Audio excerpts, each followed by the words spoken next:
hello, it's Lillian. Welcome back to the Knits by Lillian podcast. You already know the drill. Grab a bev of choice, grab a knitting project. It's time to yap about yarn. Okay, so before I do the thing that I do every time where I forget to talk about what I'm wearing, this is I just wrote down the name and I already forgot. The Feeling Groovy cardigan by Rowan, who is Pages and Pearls on Instagram. I'll link all their stuff in the description box, but this is a cardigan test knit I did back in the fall. So it's an all over cable stitch. This is Drops Air. I'm not sure what the colorway is called, but I mean, it's the dark green one, but I love this color. I think the yarn worked really well for this project. I think it's super flattering, and it's a cardigan I reach for all the time. I'll try to show you the stitch pattern a little bit. Sorry, ignore that my sleeves are kind of short. I was losing yarn chicken. But yeah, this is a super fun piece. I think I might knit another one in like a white cream situation. I think that would be so pretty. But okay, moving on to our finished objects. I've only got one. I'm consulting my little list down here. But this is the Taipei vest by Mochi Knits. Oh my gosh, it's so creased. I'll show you the back. It is a summer vest shirt situation, cable ribbing panels. I'm obsessed with this. So if you watched my last video where I talked about things I wanted to knit for this summer, I think this was one of the first things on the list. This yarn is my new obsession. It's Skipper by Kelbourne Woolens, 100% cotton. And okay, I shouldn't rave about it too soon because I haven't blocked it yet, but I've actually started another pattern with this same yarn and I'm loving it so much. I think this is gonna look amazing. Can't wait. And I think it's gonna be good for like the fall too. I could see this with a turtleneck under it or a blazer over it. Both, that'd be so cute. But since we're creeping up on summer, this is gonna be a linen pant staple. Super excited to wear this guy. Just gotta give her a block and then pop over to the Instagram to see if I post a picture wearing it soon. Okay, so while we're still talking about that same yarn, here is the other project that I'm doing with it. So this is a pattern that I'm writing up myself, and it is oh my God, things going everywhere, you can't even see. So it's a broken rib pullover raglan. Got a little bit of short row shaping, and then we start some stripes midway down the increase section. Give you a look at that stitch pattern up close, but I am so excited about this. Like I said, it's a pattern that I'm writing up, but it's nowhere even close. I mean, we don't even have a full body or sleeves yet, so it's gonna be a minute before I post any sort of test call for this, but I wanted a sort of summer staple pullover, so I'm going for that coastal grandmother aesthetic, hence the cream or the off-white and the stripes. Navy blue, they're looking a little black on camera.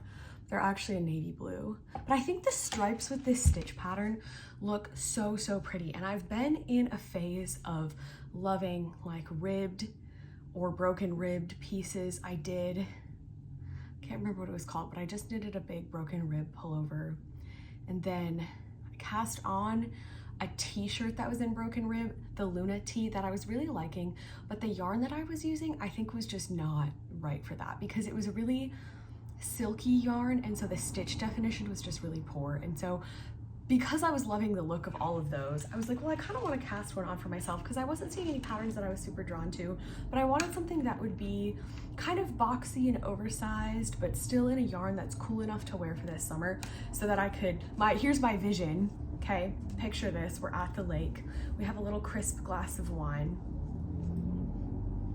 We've been out in the sun all day, and you think, you know what, it's getting a little chilly. If only I had something to throw over my bathing suit. Well, look no further. Pretend it's long enough. Look no further. Here we have that. But this is taking me a long time because I'm doing it on super small needles, but I really like how it's turning out. I feel like maybe the back is less wrinkly.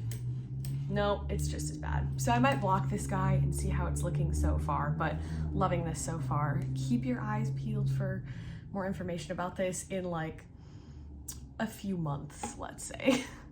Okay, so it's been a minute since I talked about this next WIP on here. So we've made quite a bit of progress. This is my Moby sweater that I'm doing as a cardigan version. So I have the body done actually. This is the Moby sweater by Petiteknit. Actually, let me show you the back so we can see the stitch pattern. Has this really pretty cable panel of crosshatch cabling, and then we've got some cable panels there, some moss or seed stitch, and then we've got cables on the sleeves.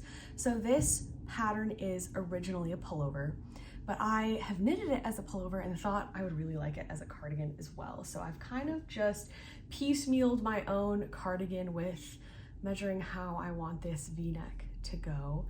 And then I've got a double knitted button band in the works for her. So I saw a video recently where somebody was talking about knitting a double knit button band separately and then attaching it to the garment with sort of like a crochet chain along the edge where you're joining it. So kind of like along through here for some added reinforcement, because I've noticed that in the past, sometimes when I pick up stitches along the collar edge to do a double knitted button band, it sags a little bit.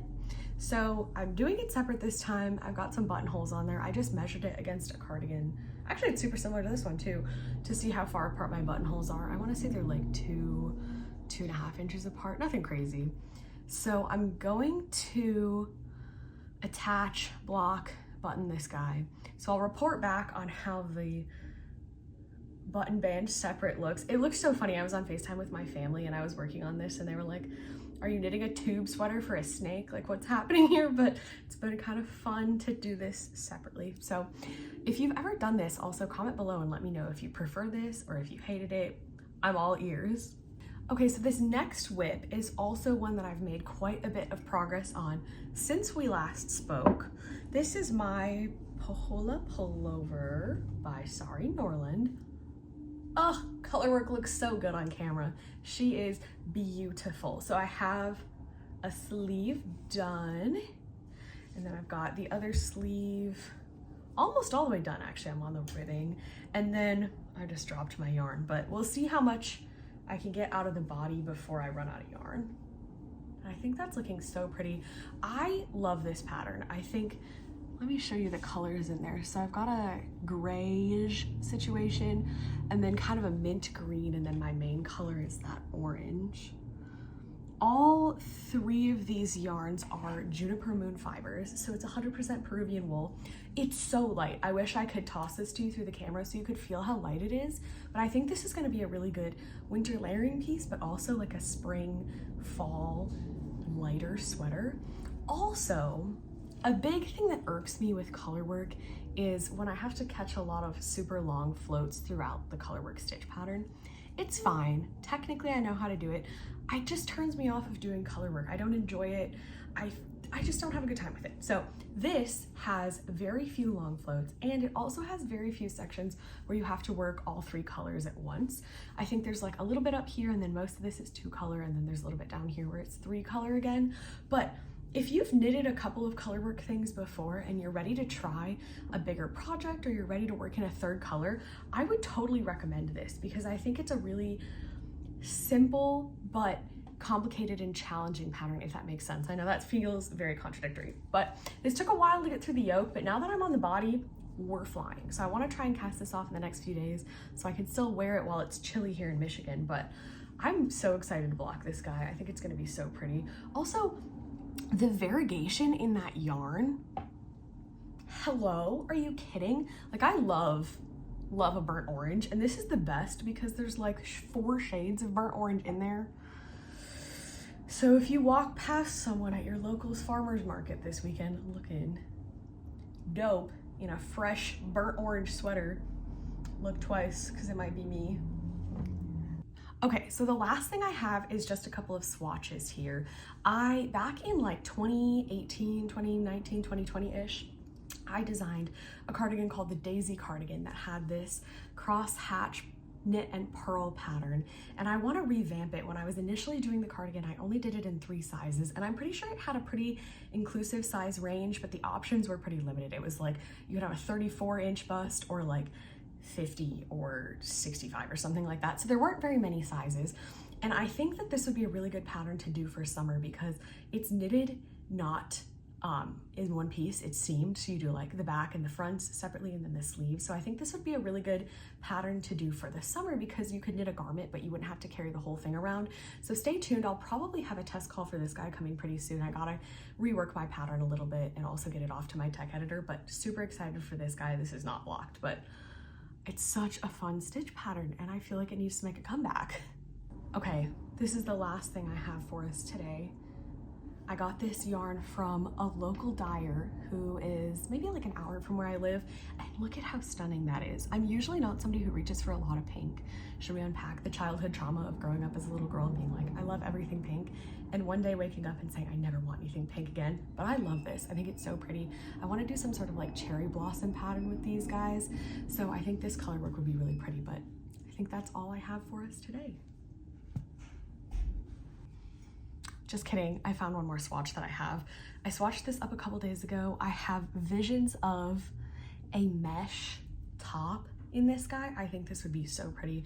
This is actually the right side, but I feel like this is the summer vibe. I love it. But I think I'm gonna do like an all over. I kind of want to recreate the neckline of this shirt that I have on, like with this cardigan. I think that would be so pretty. But this is all we have so far. So we'll see how the progress goes on this guy. But thanks for watching. As always, I love making these. I think it's so fun to just sit and yap about yarn. So if you also love to yap about yarn, subscribe. You know, I think that's what the youths are telling people to do these days. Give this video a like so we can keep yapping about yarn together. And thanks for watching.